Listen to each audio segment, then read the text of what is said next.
in Riga, there's all kinds of jobs. Riga's kind of like their New York City, and there are about 700,000 people that live in Riga, which is about half of the population. And so you'll hear all kinds of things. Lots of people working in the markets, just selling their food, selling fish, selling dairy, which is very good, by the way. And then you'll have people maybe who work, they're businessmen, businesswomen, lawyers, or people that work in grocery stores.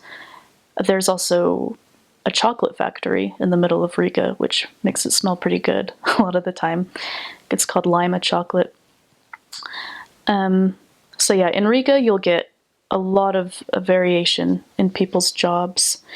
In Liepāja, there was a metal factory and a lingerie factory. Those were the biggest sources of people's work.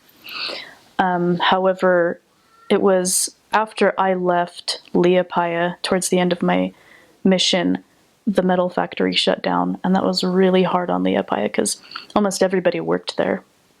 But I also met school teachers, and but Liepāja's come on some hard economic times. When you talk to people on the street, you'll hear them talk about the krize a lot. The crisis happened around 08 or 09. A lot of people were out of work, and a lot of people left Liepāja to go to England. So the population has significantly decreased over the years. But they're very strong. They keep going forward, and they find other things to do, school teaching or working in stores. Not a whole lot of, or in the markets. Those were kind of the main people I spoke to, did that kind of work. Most families live in an apartment that is in one of those domes that is 1 to 2 bedrooms, and oftentimes, usually 1 bedroom, and their couch, usually it would fold out into their bed as well. If you have a private home, that's a sign of wealth. People who have cars or who have private homes, it's not typical over there, and their families are much smaller. They tend to have just about 1 or 2 kids because it's just financially, it's difficult to have so many kids. The biggest family I saw, there were 4 kids, and then the mother who was widowed. And that was considered a very big family. 3 is big. So usually 1 or 2 kids, and in smaller living conditions, some of them worse than others.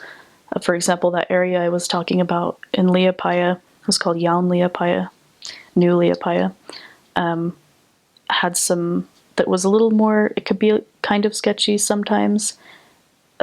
Some people that we met with had really rough living situations, and a lot of times had to share a community toilet, and the building was pretty run down.